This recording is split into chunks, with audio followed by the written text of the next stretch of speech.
this, the Bible actually doesn't give clear instructions on dating, right?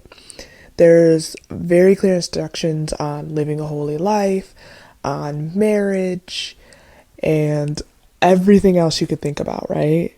But when it comes to dating, there isn't much, except for you have the verses about in Mark, it talks about leaving your father and mother and cleaving to your wife, right? And there's different verses about how you're meant to submit to one another and then to the Lord and things like that. But when it comes to how do we date, how do we view dating, how do we handle dating, there isn't a lot of direction. But there is a lot of direction in how do you live a holy life? How do you love one another well, right? And so my view on dating is that in the church it's just so idolized, and because of that it's put me off so much. I'm not against dating at all. I think it's great. I think it's beautiful. I believe marriage is beautiful, right? And the covenant that comes from that is so godly and healthy. But I think that the way that singleness has been kind of ostracized in the church has hurt a lot of people. And walking through this season of singleness, I honestly can say that I love it. Like, I'm not gonna lie to you and be like, oh, it's super easy. No, there are moments where it's really hard for me, where I do feel lonely, where I'm like, God, like, this is hard to go through by myself. Like, I would love to do it with somebody else. And then there are moments where I look at it and I go, wow, I understand why I'm not doing this with somebody else right now. Like, I am a hot mess. Like, I think I would be divorced if I was actually married right now. But I just think that the way that the church has made singleness to be ostracized has not helped single people walk healthily. And so when it comes to dating inside of the church, I'm just going to break down my view of things I've walked through, of how I've handled it, honestly. And this is just going to be my perspective, not everyone's perspective. I think there's this big thing where marriage has become this goal, and once you reach it, your life will be fulfilled, and that's not the truth. The goal is Jesus, and the end goal is Jesus, right? And so if your idea of I will finally be who I'm meant to be when I step into marriage, it's just not going to work for you. Because what you're going to keep doing is looking for things inside of your marriage that you were meant to find inside of Jesus. If you don't know who you are at the core, you're never going to have a healthy marriage. You're just going to begin to build things in to try to supplement what you're longing for that can only be found in Jesus. And so I think that we've made such an unhealthy idolization of marriage, and because of it, we have people who aren't longing for Jesus as the end goal, but are longing for a spouse that will never fulfill the place that Jesus was meant to fill. And it's breaking people. It's breaking people because I have friends that are walking through hard situations and they're asking me questions, and I'm just really honest with them in the midst of it of like, hey, like, when you got married, did you know who you were as a son and a daughter? And usually the answer is no. And I'm like, okay, well, what are you looking for in your marriage now? And they're like, well, I think I'm looking for who I am. And I'm like, well, you're never gonna find it there. like that's, I get what you're trying to get to, but it's never gonna happen from somebody that was made by the one you're looking for, right? I don't know. This is just my perspective of what I'm seeing. And so I'm seeing this rush to marriage because we've made an unhealthy idolization of it.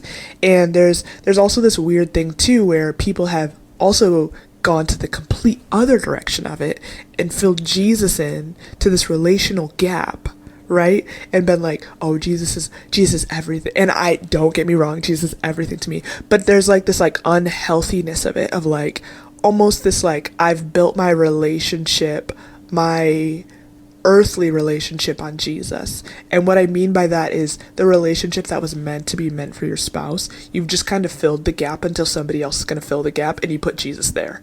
Which also makes me question, what do you do when you get married? Do you get what I'm saying?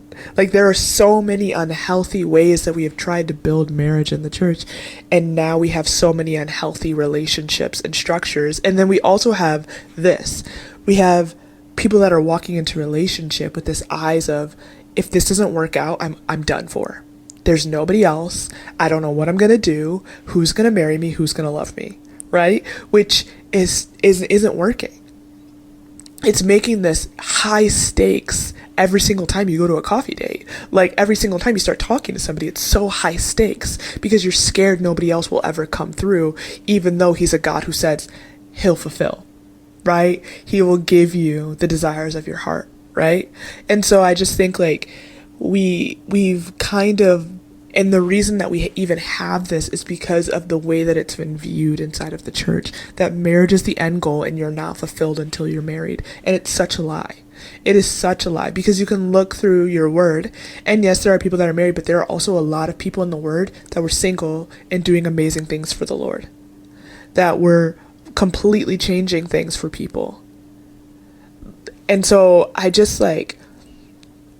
have this like burning desire inside of me of one of my main things I love for people is for them to know who they are in the eyes of Jesus above all else. Because if you know your identity, marriage is going to be beautiful because you both know who you are, not you guys looking for something inside of it that Jesus was meant to fill.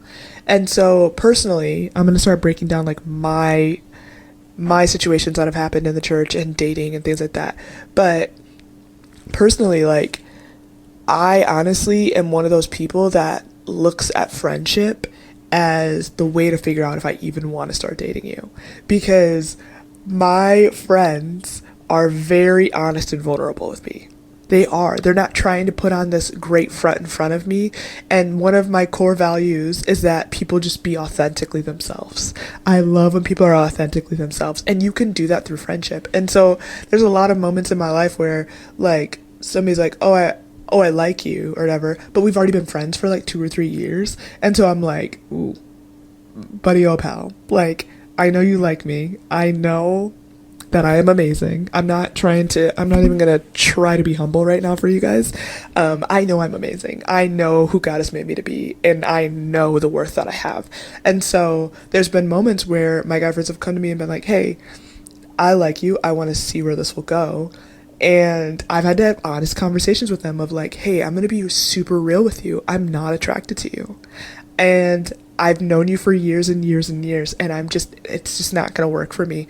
But I'm willing to go on a coffee date with you.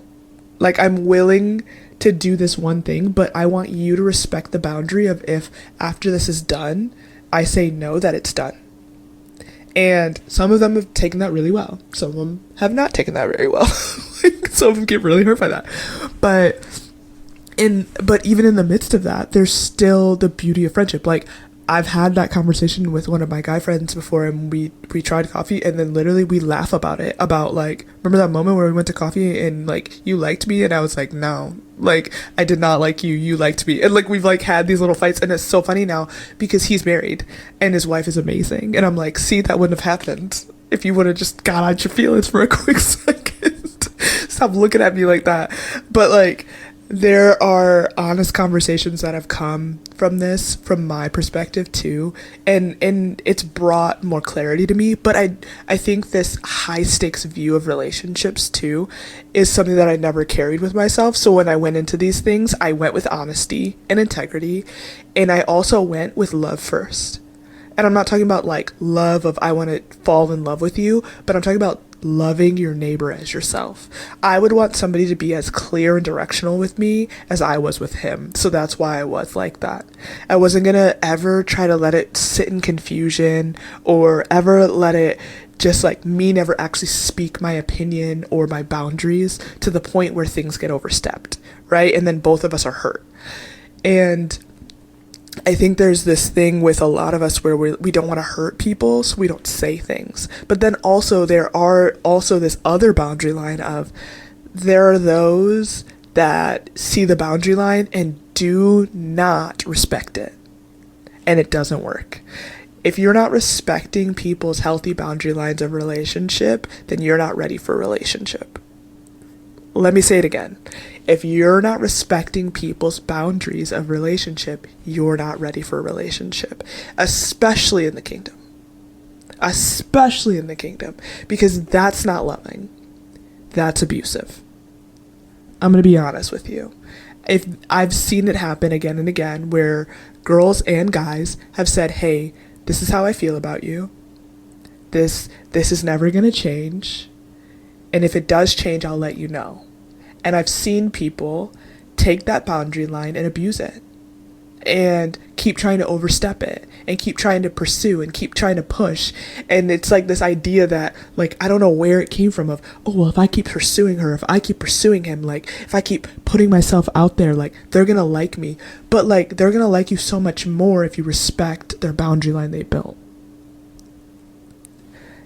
I'm being so honest about it. And so if you're somebody that's like, I really like this person and they told me this, okay, then pack it up, go spend time with Jesus. Like, build your relationship with Jesus. Ask God, okay, is this the person that I'm meant to be with? Yes, no, okay, maybe so. Then I'm going to spend more time with you, and then if they ever come back to me, I'll be ready to go. Don't keep trying to pursue them past this place that they've already built up and abuse it, because they're just going to look at you as somebody that doesn't respect them, and that's not somebody they want to be in a relationship with. But as I dive even deeper into this, I just want to say this too, like, I don't know, I just, like, I get kind of frustrated at this because there's a lot of people that are like, Gabrielle, like, why aren't you married right now? Why aren't you dating anybody right now? And my answer is always the same. I haven't found anybody that actually matches what I want to do in the kingdom. And I'm not talking about they have to be in the same alignment with me. I'm talking about they're ready to carry what God has put upon my life. I haven't found a leader who's ready to do that. And so for me personally, like, relationships, I'm like, oh, you can be my friend, but I'm never going to date you. Why? Because as friends, I've seen that you can barely open up your Bible every day. You're struggling out here. And I'm going to say this too. I'm not mad at you if your relationship isn't perfect. That does not disqualify you in my eyes. But if you can't carry yourself, how are you going to carry me? And so there's just a lot of moments in my life where people have been like, oh, I want to pursue you. And I say the same thing. You need to pursue Jesus first, because I can tell that he's not your main pursuit. And there's nothing wrong with saying that. And if that offends you, pursue Jesus, because it won't offend you if you're really pursuing after him. It won't. And so I have this thing where I'm like, I know what's on my life, and I can't allow it to be captive by somebody who's not ready to carry it.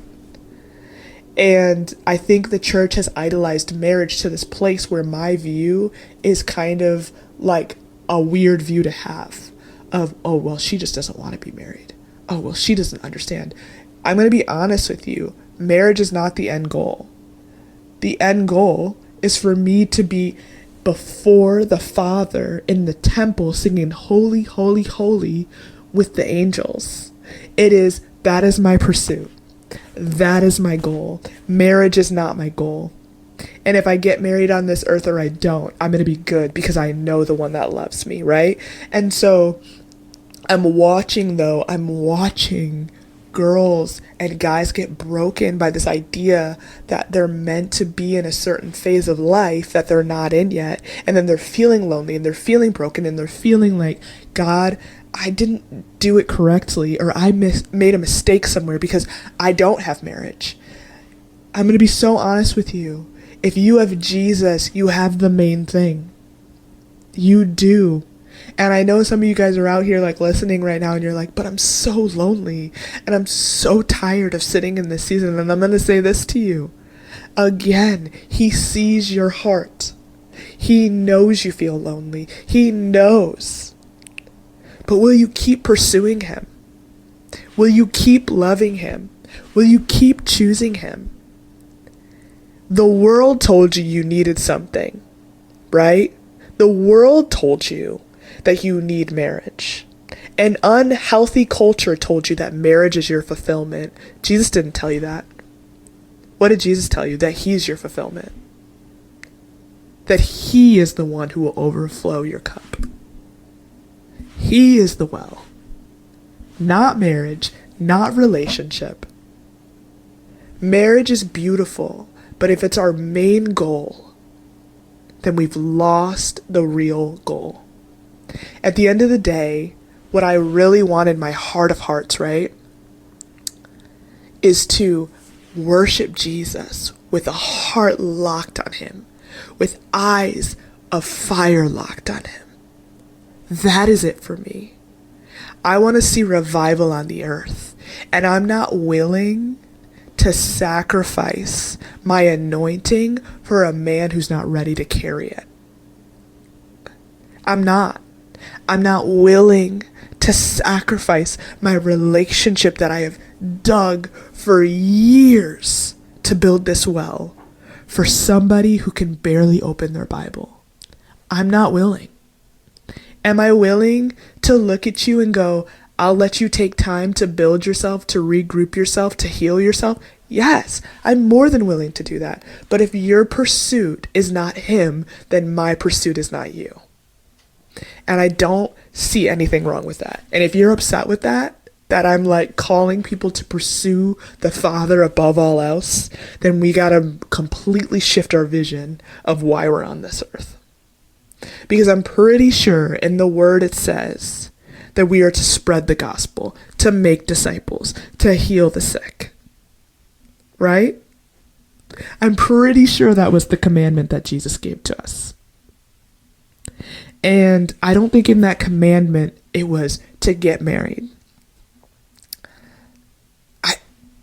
I know that some of you guys are like feeling so arrested and upset about what I'm saying right now, but this is it.